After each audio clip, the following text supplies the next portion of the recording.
Well, it's a special time for us as we're finally getting a new series of Inside Number 9, which can only mean one thing: watching 6 tales from the minds of Steve Pemberton and Reece Shearsmith and still thinking about them the week after they air.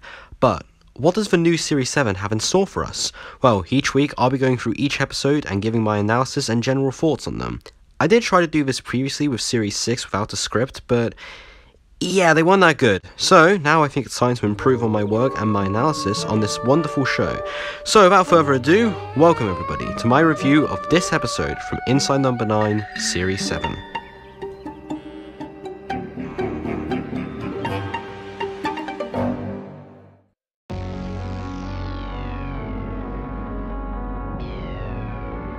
Inside Number 9 is such a unique show when compared to others currently airing that it's somewhat of a miracle that the show even made it past Series 2 or so, let alone to Series 7.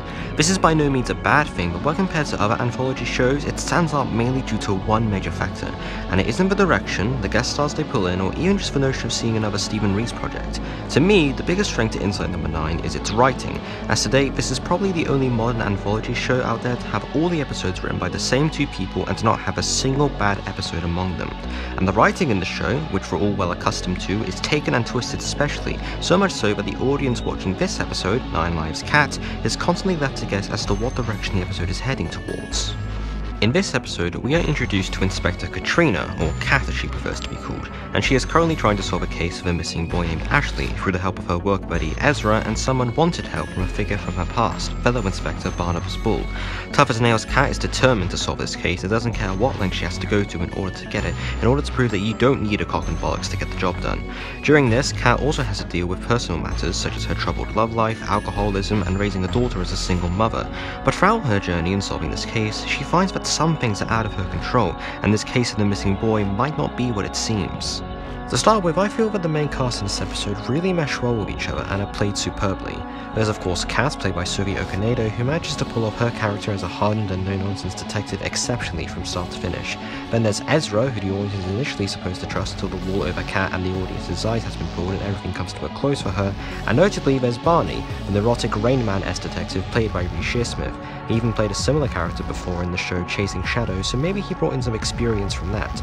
Shearsmith also manages to pull some extremely snide jabs at other portrayals of the autistic but not autistic detective archetype through his exceptional writing and performance, and was personally my favourite character in the episode.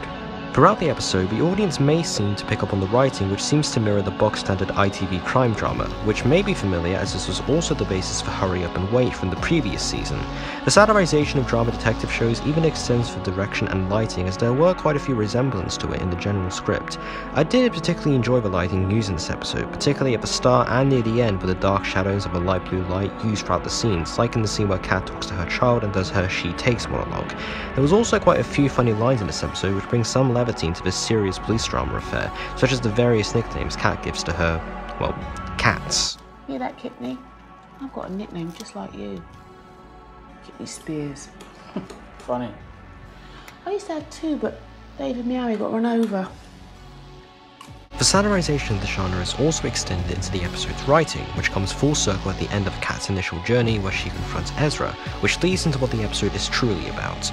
Around about halfway through, it is eventually revealed to the audience that Kat isn't actually real but a character made up by Ezra, who is not an inspector but instead an author, who's tried many times to flesh out Kat but has only gone around to her basic personality, her first name, and her faceless and nameless child, so rejects her to instead write about Bull instead, to which he garners more success. However, the episode then shifts onto Ezra's life and how his stories are seemingly being blended into his real life after his stepson goes missing, and now he is the main character for the latter half of the episode, as we see him during some low points and some high points, which gives birth to my personal favourite line in this episode from the two characters that Jen's playing. Oh, Matt Damon. Yeah, he'd get the intensity, and he was great in that Sky thing a couple of years ago. Matt Damon. They're not going to get Matt Damon, all right? He's American. But later, it is then revealed that after the arrival of Matilda, an inspector played by Siobhan Redmond, Kat comes back to haunt Ezra and scare him into giving her an actual full-fledged story about any of the traditional cliches. However, it is then revealed that, like Ezra, Matilda is actually an author, and Ezra is a fictional character like Kat, and like her, he isn't leaping off the page and is forced to leave him in the bottom drawer. This may just be one of the most twist-heavy episodes of the show in recent memory, and it does make for an interesting rewatch into the characters of the two authors. At the start, Ezra tries countless times to get Kat to to work in is fine, but ultimately he just finds her a bit cliche. However, he always manages to pull her out of the drawer, represented from the countless times that Kat wakes up, the many times that Ezra has tried to put life into her. Also, before you watch the episode to find out, unfortunately Kat isn't working up 9 times, but instead around 5, although maybe Ezra has tried to flesh out Kat 4 times before the episode's events. However, this is a story within a story, insert obvious Inception joke here, and so how Ezra is written is reflective on Matilda's writing style, who sadly doesn't have much faith in him, although maybe he'll be woken up once again and things won't go all Stephen King. It is quite fun to pick apart the writing behind this episode on a rewatch and equate it to whichever author it is meant to represent and how they deal with the crime and mystery genre, cliches and all. So, he gets to have a life, and I go back in the bottom drawer just because he's got a unspecified mental illness. Stop shouting! Stop shouting! Stop shouting! Stop shouting! However, to me, this massive shift in perspective halfway through doesn't really mesh well with the episode, as for one scene we're meant to sympathise with Kat and the existential dread she has to face and realising that everything about her isn't real, and then in the next scene, in contrast, we see Ezra in his bright and lively study, where most of the action in the episode takes place, and how successful he is now that he's focused on writing about Bull. This creates quite a big tonal shift, and it interrupts the current pace of the episode as we're thrust into what is essentially a different story than at the start of the episode. Now, we have seen this before in an episode like Misdirection, but that was just a brief flashback, and even then it only lasted for a few minutes at the start, not right in the middle of the episode. Despite this, I still enjoyed 9 Lives Kat as a fun little experiment on how truly meta and surprising an episode of Inside Number 9 and its narrative can get. In fact, the plot that BBC gave nearly hinges on false advertising, so much that I think the only episode to surpass this may be Deadline. The episode has some great performances from its central and eccentric cast of characters and does a superb job in satirizing the standard police drama script, and tweaking it to where the audience eventually grasps onto the fact that not everything is as it seems. Even though its midway twist breaks the pace the first half has established, it still is a fine episode, which gave me a lot of fun analysing on second viewing.